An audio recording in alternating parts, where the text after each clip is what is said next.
ధూళినైన నన్ను దూతగా నిలిపావు, ఎన్నికలేని నన్ను ఏలికగా చేశావు. ధూళినైన నన్ను దూతగా నిలిపావు, ఎన్నికలేని నన్ను ఏలికగా చేశావు. భూమి విరిగి ఫలమిచ్చెను, మేఘమిరిగి వర్షమొచ్చెను, రొట్టె విరిగి వృద్ధి చెందెను, నన్ను విరిచి వాడుకోమయ్యా.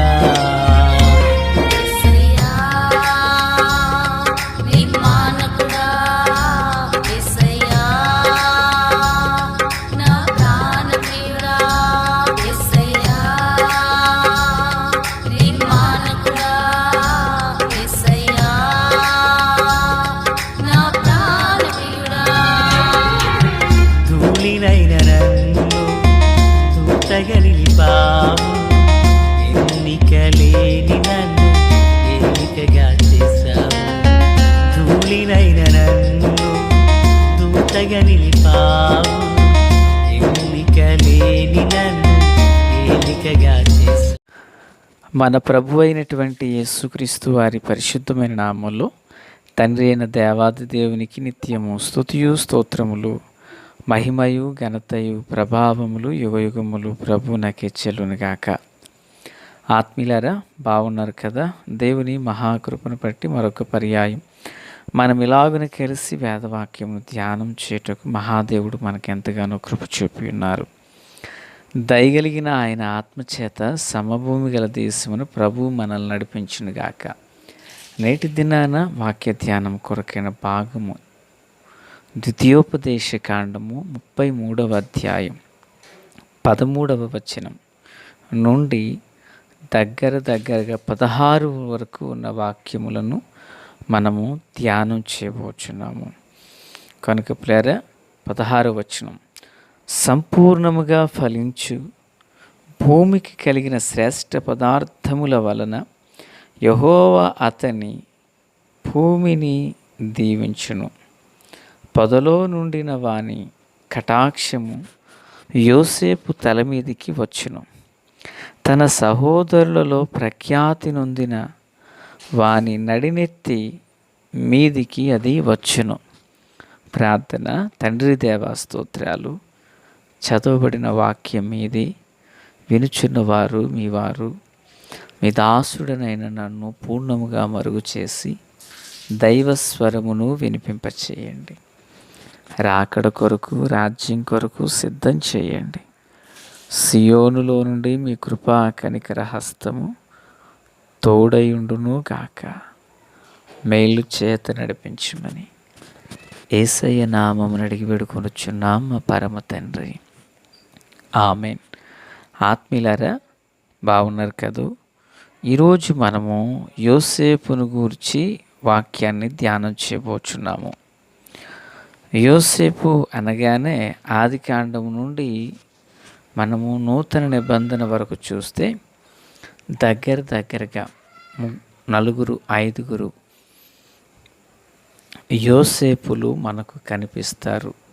అరిమతయి యోసేపు, యేసు తండ్రిగా పిలువబడిన మరియ భర్త యోసేపు, ప్రియులారా పాత నిబంధనలో యోసేపు, ఇలాగున కొందరు మనకు తటస్థిస్తారు. యోసేపు అనే మాటకు అర్థం అందరికీ తెలుసు కదా, ఫలించడి కొమ్మ. ఈ వచనంలో కూడా ఫలించు ఆ పదాన్ని మనం చూస్తున్నాం. అయితే ఈ ఫలింపు సూచనగా చెప్పబడిన యోసేపుని గురించి మోషే తన మరణానికి ముందు ఇలాగిన ప్రకటించారు. 13వ వచనం, యోసేపును గూర్చి ఇట్ల నేను, ఆకాశ పరమార్థముల వలన, మంచు వలన, క్రింద కృంగియున్న అగాధ జలముల వలన, సూర్యుని వలన కలుగు ఫలములలోని శ్రేష్ఠ పదార్థముల వలన, చంద్రుడు పుట్టించు శ్రేష్ఠ పదార్థముల వలన, పురాతన పర్వతముల శ్రేష్ఠ పదార్థముల వలన, నిత్య పర్వతముల శ్రేష్ఠ పదార్థముల వలన అంటూ ఇక యోసేపును గూర్చి ఈ విషయాలన్నీ మాట్లాడుతూ వచ్చారు. ప్రియులారా, మనందరికీ తెలుసు కదా, యోసేపు యాకోబు యొక్క అవసాన కాలంలో పుట్టిన వాడు గనక యోసేపు మీద భక్తుడైన యాకోబునకు బహు ప్రేమ కలిగి ఉండెను. కనుక ఏటేటా అతనికి ఒక చొక్కాయిని కుట్టించి ఇస్తూ ఉండేవాడు. బహుశా ఫలితమేమో ఎలా ఉందంటే, యోసేపునకు తండ్రి యొద్ద నుండి ప్రేమ స్టార్ట్ అయితే అన్నదమ్ముల మధ్యలో నుండి వివాదము, కోపావేశము, తృణీకారము యోసేపు జీవితంలో ఎదురయ్యింది. ఏటేటా ఒక విచిత్రమైన అంగిని కుట్టించేవారు. ఆ అంగిని బట్టి యోసేపు సంతోషించడం ఒక ఎత్తు అయితే, తన అన్నలు తన మీద ద్వేషం ఎక్కువ పెంచుకున్నారు. దానికి తోడు ఈయనకు కళలకు భావం చెప్పేటువంటి ఒక అర్థం ఉండడం, సత్యాన్ని సత్యంగాను, ఉన్నది ఉన్నట్లుగాను ఆయన మాట్లాడుచుంటే ఆ అన్నలకు యోసేపు మీద బహు కోపం కలిగింది. ప్రియులారా, ఈ వృత్తాంతమంతా మనందరికీ తెలుసు గనక నేను ఆ కథంతా వివరించటలేదు. ఓకేనా? యోసేపు 110 ఏండ్లు జీవించిన వాడై కనిపిస్తున్నాడు. తన జీవితం శ్రమల గుండా నడిపించబడింది. కంసాలి వాని చేతిలో సువర్ణము శుద్ధ సువర్ణంగా మలచబొట్టుకు అప్పగించబడినట్లుగా యోసేపు దేవుని చిత్తానికి ఉద్దేశానికి అప్పగించుకున్నాడు గనకనే కొలిమిలోనున్న బంగారము శ్రేష్టమైనదిగా వెలుపలకు వచ్చినట్లుగా ఐగుప్తు చెరలో నుండి, శ్రమలో నుండి, జైలులో నుండి ఒక కొలిమిలోనున్న బంగారం వలె యోసేపు బయటకు వచ్చారు. ఫలితం ఐగుప్తీయులందరికీ పిల్లరా ఇతడు 2వ రాజుగా ఉన్నాడు. ఫరోకు దేవునిగా ఉన్నాడు. దేవునికి మహిమ కలుగునుగాక. ఎంత దివ్యమైన కృప! గమనించండి ఆత్మీయులారా. యోసేపు జీవితాన్ని గురించి ఒక మాట చెప్తాను. యోసేపు జీవితంలో పగ తీర్చుకున్న దాఖలాలు ఎక్కడా లేవు. ఎలా అంటే, 17 సంవత్సరాల కాలంలో తన అన్నలో తీసుకువెళ్ళి నీళ్లు లేని గోతులో పడేస్తే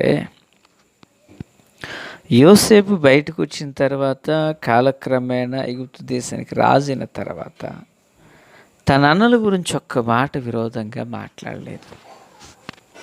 తన అన్నల గురించి ఐగుప్తు రాజుకు చెడుగా చెప్పలేదు. తన అన్నల మీద తన రివెంజ్ పగ తీర్చుకోలేదు. పిల్లరా, చెరసాల్లో ఉన్నప్పుడు తన అన్నల గురించి చెడుగా మాట్లాడలేదు. పోతిఫర్ ఇంట్లో ఉన్నప్పుడు చెడుగా మాట్లాడలేదు. నా దేవుని పిల్లల చెరసాల నుండి వచ్చిన తర్వాత ఫరోతో కూడా ఒక్క మాట మాట్లాడలేదు. బాగా వినండి. మనకి ఏదైనా ఒక అవకాశం దొరికితే ఇక చెప్పడం మొదలు పెడితే మామూలుగా కాదు పిల్లారా.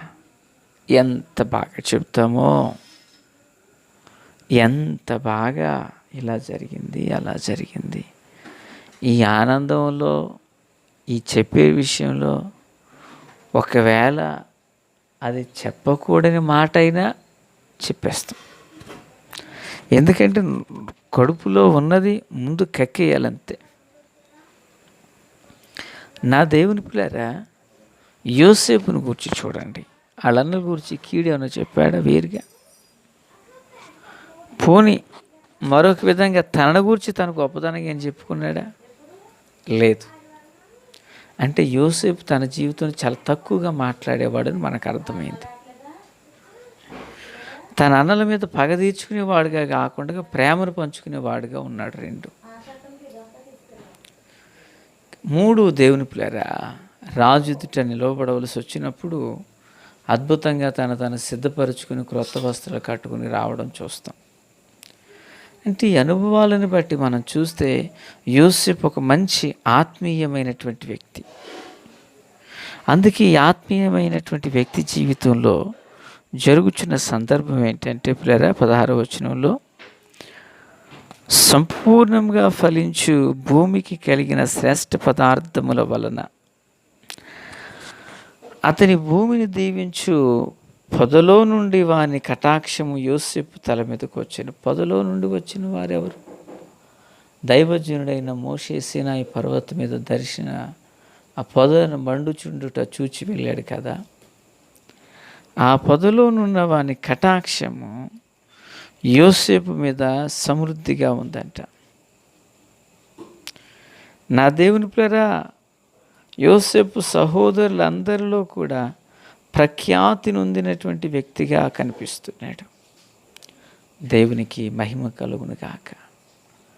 ఆత్మీయులారా, మరి మన జీవితంలో కూడా ఇతరుల గురించి చెడుగా చెప్పిన దాఖలాలు ఎన్నో ఉన్నాయి. ఒకవేళ నీ జీవితంలో దయచేసి వాటిని ప్రక్కన పెడదాం. యోసేపు తన అన్నల గురించి ఒక్క మాట కూడా చెప్పలేదు.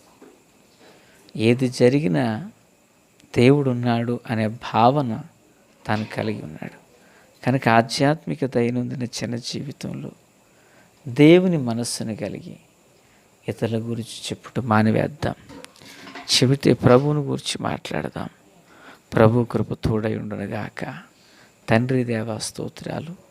వాక్యం అందరి హృదయాల్లో ఫలభరితం చేసి మేలులతో నింపి నడిపించి మహిమ పొంది కార్యములు సఫలం చేయండి. ఆమేన్. Praise the lord.